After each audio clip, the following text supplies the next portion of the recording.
बिस्मिल्लाहिर्रहमानिर्रहीम। अस्सलाम वालेकुम नाज़रीन, आप यूट्यूब चैनल देख रहे हैं। मैं इमरान खान हूँ। कुछ साबित करने जा रहा हूँ और आपके सामने अभी सारी तफसीलात में रख दूँगा। मरीम नवाज़ साहिबा ने दोबारा जजेस के ऊपर अटैक कर दिया और ये इस दफ़ा जजेस कौन हैं? ये 3 मुअज़्ज़िज़ जज साहिबान हैं इस्लामाबाद में सुप्रीम कोर्ट के। जस्टिस उमर अता बंदयाल साहब, जस्टिस मुनीब अख्तर साहब और जस्टिस सजाद अली शाह साहब। ये तीनों जजेस हैं। ये केस सुन रहे थे डस्का इंतखाब के हवाले से। सलमान अकरम राजा साहब ने वहाँ पे अपने दलाइल दिए, लेकिन इन जज साहिबान ने कहा कि हम यकतरफा बात सुन के फ़ैसला नहीं दे सकते।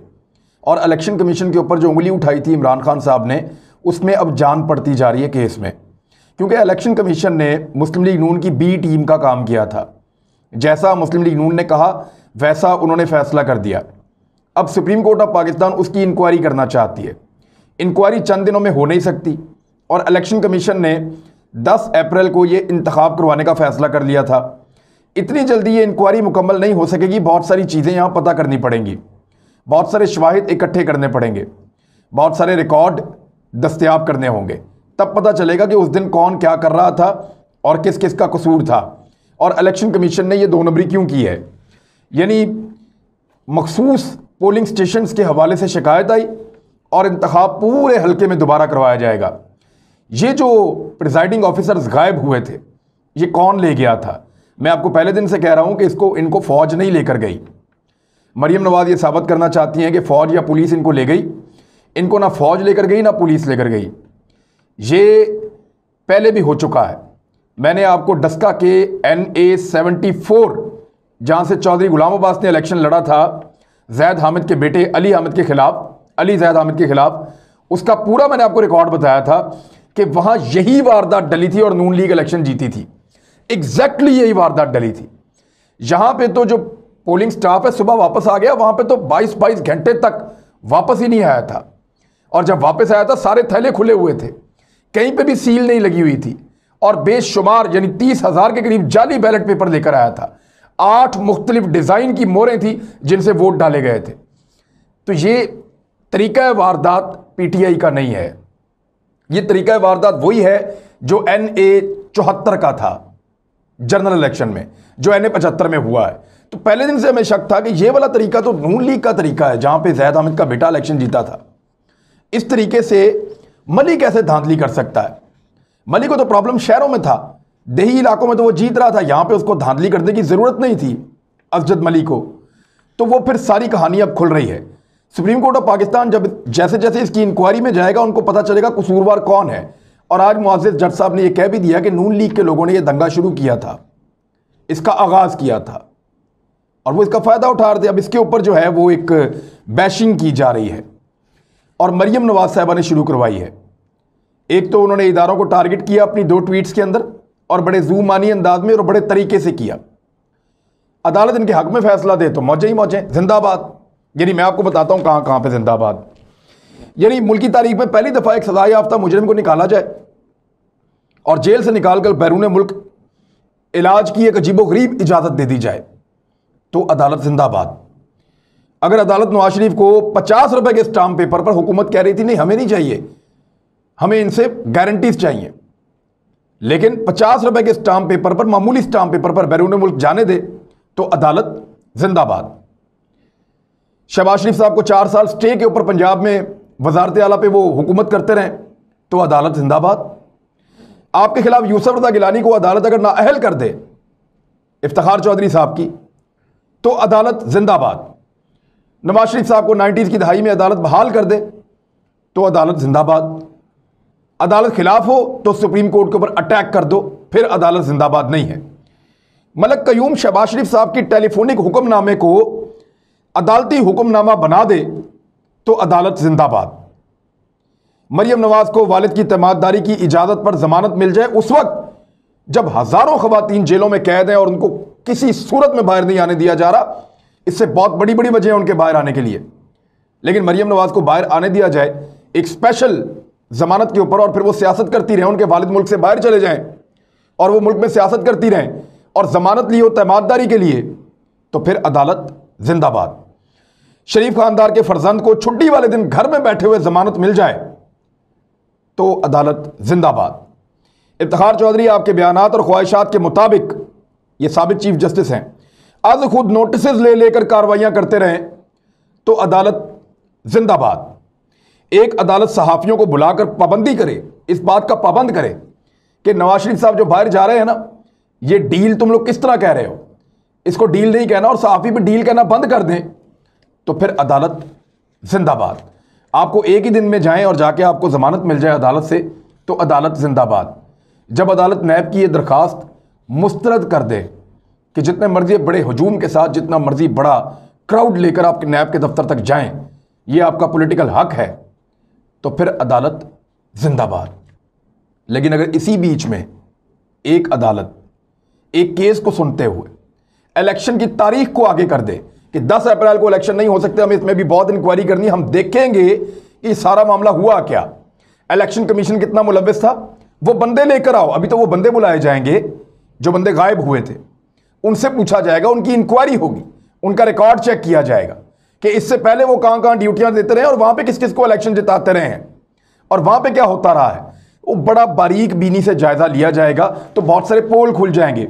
ऐसा तो नहीं हुआ कि अदालत ने यह फैसला दे दिया है कि पूरे हल्के में नहीं, सिर्फ 23 पोलिंग स्टेशन पे इलेक्शन होगा, नहीं कहा अदालत ने ऐसा। लेकिन ये फ्रस्ट्रेशन क्यों है, ये नाउमीदी और मायूसी और गुस्सा क्यों है? ये इसलिए है कि इससे पोल खुल जाएगा, सारा मामला पता चल जाएगा कि डस्का वाले इलेक्शन में हो क्या रहा था और किस तरह हो रहा था। वैसे ये पंजाब हुकूमत ने भी कसर कोई नहीं छोड़ी, लेकिन अगर इस तरह से इलेक्शन कमीशन इलेक्शन कलअदम करेगा और दोबारा करवाएगा, तो जनरल इलेक्शन में तो सारे इलेक्शन ऐसे ही होते हैं, हर जगह लड़ाई झगड़ा मार कुटाई ऐसे ही होती है, इसी तरह पोलिंग रुकती है, ऐसे ही लड़ाई झगड़ा होता है, हर तरफ होता है, हर जगह पे होता है। तो इस तरह अगर रोकेंगे तो फिर तो सारे रुक जाएंगे, कोई एक इंतखाब भी पाकिस्तान में तस्लीम नहीं किया जाएगा। अब अदालत के ऊपर अटैक कर दिया गया है और जजेस को गालियां दी जा रही हैं। गालियां, मैं गाली का वर्ड यूज कर रहा हूं तो ये गाली है जो दी जा रही है। मैं यहां पे आपके सामने लेना नहीं चाहता, लेकिन मैं आपको अकाउंट बता देता हूं कौन कौन से हैं मरीम नवाज के, और ये वो सारे अकाउंट बता रहा हूं जिनको मरीम नवाज खुद फॉलो करती हैं, और ये हमेशा मरीम नवाज इनको फॉलो करती हैं, और ये मरीम नवाज की मर्जी के मुताबिक, यानी व्हाट्सएप के ऊपर ये चलते हैं मैसेजेस, पैगामात, और ये ट्रेंड बनाए जाते हैं, फिर व्हाट्सएप से ये ट्विटर के ऊपर जाते हैं और मुख्तलिफ अकाउंट इसको चलाते हैं, और ये लगातार चलते हैं, और ये हज़ारों की तादाद में है। इस वक्त टॉप ट्रेंड बना हुआ है जस्टिस उमर अता बंदियाल साहब को गालियां देने का।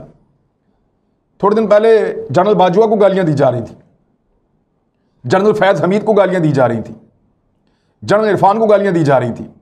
अभी मुख्तलिफ डेरों के ऊपर, मुख्तलिफ सड़कों पे, मुख्तलिफ कॉर्नर मीटिंग्स में मिलिट्री को जो है वो गालियां दी जाती हैं, फौज को सरेआम गालियां दी जाती हैं, बहुत बुरा भला कहा जाता है और गंदी गालियां दी जाती हैं, माँ बहन की गालियां भी देते हैं ये पाकिस्तान की फौज को और फौजी क़यादत को। और ये मुस्लिम लीग नून के जलसों में हो रहा है और बाय डिज़ाइन हो रहा है, वो चाहते हैं ये किया जाए और वो ये कर रहे हैं, वो ये कर रहे हैं और प्लानिंग के तहत हो रहा है। अब मैं ज़रा थोड़े अकाउंट आपको पकड़ के बताऊं जो मैंने पकड़े हैं। IQ एक अकाउंट है, इसके सिर्फ 404 फॉलोअर हैं, जिनमें एक मरियम नवाज भी है। अप्रैल 2017 में ये बना था, अब तक सिर्फ 404 फॉलोअर हैं। आप समझ जाएं फिर इसको, मरियम नवाज को फॉलो कर रही हैं। इन्होंने भी ट्रेंड चलाया जज साहब के खिलाफ। आई अहमद 453 इनके फॉलोअर्स हैं और ये भी शामिल हैं। यासिर लगारी 2311 फॉलोअर्स हैं, मरियम नवाज फॉलो करती हैं और ये भी ट्रेंड चला रहे हैं जज साहब के खिलाफ। इब्ने उमर 442 फॉलोअर्स हैं, जिनमें से एक मरियम नवाज हैं और ये जज साहब के खिलाफ कंपेन चला रहे हैं। यासिर खान 290 फॉलोअर्स हैं और ये कंपेन चला रहे हैं, मरियम नवाज भी इनकी फॉलोअर हैं और ये कंपेन चला रहे हैं जज साहब के खिलाफ। ज़ीशान मलिक जुलाई 2013 में आए, 2000 फॉलोअर्स हैं, कंपेन चला रहे हैं जज साहब के खिलाफ। नजम वली खान एक सहाफ़ी हैं, फरवरी 2010 में ये आए, इन्होंने भी ये वाला ट्रेंड चलाया और 8000 फॉलोअर्स हैं इनके। आफ्ताब खान जदून 14000 फॉलोअर्स, जुलाई 2017 में आए, मरियम नवाज भी फॉलोअर हैं, ये भी ये कंपेन चला रहे हैं। मसूद उस्मानी, बिट्टू, जकी सद्दीकी, सियानी कुड़ी, ये सारे वो अकाउंट हैं जिनके बहुत थोड़े चंद सौ चंद हज़ार इनके जो फॉलोअर्स हैं, बहुत ही, और इस तरह के सैकड़ों हैं, मैं क्या आपको बताऊं। और ये सबको मरियम नवाज फॉलो करती है और ये सारे मरियम नवाज को फॉलो करते हैं, और PMLN के बहुत सारे और लोग भी इनको फॉलो करते हैं जो मरियम नवाज की अपनी टीम के लोग हैं। तो ये सोशल मीडिया टीम इसलिए बनाई थी कि जजों को, जर्नैलों को, मुखालिफिन को गंदी गालियां देनी है। आप ये सारा डाटा निकालें, मेरे ख्याल में पाकिस्तान के इदारों की अब ये जिम्मेदारी है, क्योंकि पाकिस्तान की अदलिया और पाकिस्तान की फौज, वो जो एक रेड लाइन है जिसको क्रॉस आज तक नहीं किया गया था, वो अब क्रॉस की जा रही है। इन सब का रिकॉर्ड निकाला जाए, इन सब के मोबाइल डाटास निकाले जाएं, इन लोगों को गिरफ्तार किया जाए, इनके व्हाट्सएप के रिकॉर्ड चेक किए जाएं और सारी चेकिंग करने के बाद देखा जाए कि ये सब कुछ किस तरीके से एक दफ्तर से बैठ के मैनेज किया जा रहा है। इसके पीछे मरियम नवाज का मीडिया सेल है, सोशल मीडिया सेल, जिसको इन्होंने बनाया था 2013 के इंतखाबात से पहले या मॉडल टाउन में। यानी अभी मैंने आपको दर्जनों मिसालें दी जहां पे शरीफ खानदान अदालत जिंदाबाद करता है, लेकिन जैसे ही कोई चीज इनके खिलाफ आती है वहां पे अदालत को मुर्दाबाद करते हैं, जजेस को गालियां देते हैं।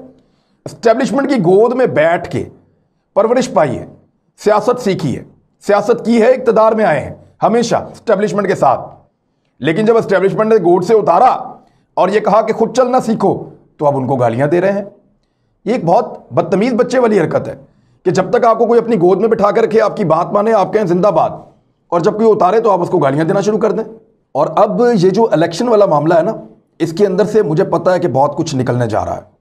मरियम नवाज साहबा की गिरफ्तारी तो होगी, आने वाले दिनों में होगी, अभी फौरी तौर पे तो फिलहाल नहीं होने जा रही, लेकिन बहुत मुमकिन है कि रमज़ान मुबारक में उनकी गिरफ्तारी हो जाए और उनको गिरफ्तार कर लिया जाए। और उनकी गिरफ्तारी के बाद जो है वो फिर हमजा शहबाज साहब अपनी पार्टी को और कंपेन को जो है वो कंट्रोल करेंगे और पीडीएम के साथ मामलात को देखेंगे, तो कुछ बेहतरी की उम्मीद की जा सकती है। लेकिन जिस अंदाज में मरियम नवाज चला रही हैं, वो इस मुल्क के लिए, इस मुल्क की रियासत के लिए, इदारों के लिए और रियासती इदारों के लिए जो है वो एक ख़तरनाक तरीका है, हमारे इत्तेफाक और इत्तेहाद के लिए ख़तरनाक तरीका है। वो एक आपस में लड़वाने वाली पॉलिसी के ऊपर गामजन है। यानी जजों को भी गाली दो, जर्नल्स को भी गाली दो, सहाफ़ियों को भी गाली दो, पॉलिटिकल अपोनेंट्स को भी गाली दो, और इतनी गाली दो कि गालियां ही चलती रहें हर तरफ। एक बदबूदार किस्म का गटर बन के रह गया है सोशल मीडिया, और सोशल मीडिया एक गटर है, मुझे बहुत पहले किसी ने कहा था। तो इस किस्म के लोगों की वजह से जो है वो सोशल मीडिया गटर बन जाता है। मेरे ख्याल में इससे गुरेज करना चाहिए तमाम पॉलिटिकल पार्टीज़ को और तमाम लोगों को। इमरान खान के खिलाफ फैसले आए सुप्रीम कोर्ट से, अदालतों से, यानी जब नाअहल कर दिया गया आपका, तो ये एक इलेक्शन है डस्का का, सिर्फ एक एमएनए का मामला है। जब नाअहल किया गया इमरान खान साहब के बहुत करीबी साथी को, जहांगीर तरीन को, तो अदालत को गालियां तो नहीं दी किसी ने उस वक्त। जब इलेक्शन के ऊपर एक कमीशन बना था 2013 के इलेक्शन पे और इमरान खान के खिलाफ फैसला आया था, तो तब इमरान खान ने या किसी ने उस वक्त जजेस को गालियां तो नहीं दी थी। और जब नवाज शरीफ साहब के हक में फैसला आया था अदालत का, और जब यह कहा गया था कि अभी इंक्वायरी फर्दर की जाएगी, एक जेआईटी बनाई जाए जिस पे मुस्लिम लीग नून ने मिठाइयां खाई थी, तो तब भी किसी ने जजों को गालियां नहीं दी थी। तो पीएमएलएन का यह तरीका वारदात है, जब भी कभी कोई इदारा इनके खिलाफ चले ये फौरन गाली देते हैं, बदतमीजी करते हैं, उसके गले पड़ते हैं। और जब भी कभी कोई इनके हक में आए तो ये उसको जिंदाबाद कहते हैं, उसको कहते हैं हम सुरखरू हो गए, और ये हक और इंसाफ का बोलबाला हो रहा है। ये एक ताजिर की अप्रोच होती है, एक बिजनेसमैन की अप्रोच है। मुनाफा मिले तो जिंदाबाद, नफा हो तो जिंदाबाद, नुकसान हो तो फौरी तौर पर रिएक्ट करो, फौरी तौर पर रिएक्ट करो, रोना धोना शुरू कर दो, लुट गए, बर्बाद हो गए, तबाह हो गए। लेकिन ये सियासत है, इसको सियासत की तरह से करना इन्होंने अभी तक सीखा नहीं।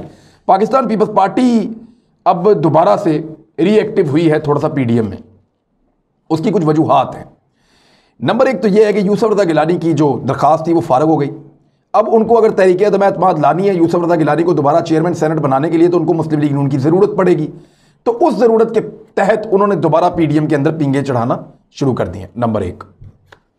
नंबर दो, जो आसिफ अली जरदारी साहब के स्विस अकाउंट्स के हवाले से ब्रॉडशीट रेफरेंस में कोई मामला खुला है और उसके अंदर बात हुई है, तो और उस रिकॉर्ड के बारे में कहा गया कि वो रिकॉर्ड नैब के रिकॉर्ड रूम में है और उसको निकाला जाए और उसकी पड़ताल की जाए, जांच की जाए।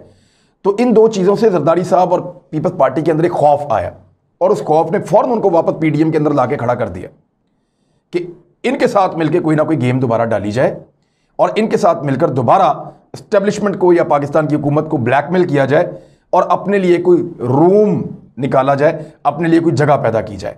ये है पीपल्स पार्टी के वापस आने की जगह।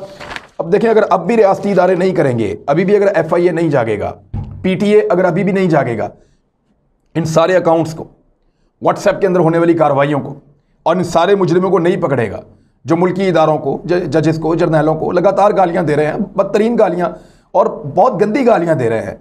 जब तक इनको नहीं पकड़ेगा तो हमारा जो ये स्ट्रक्चर है जो मुल्क का, वो सारा तबाह होना शुरू हो जाएगा।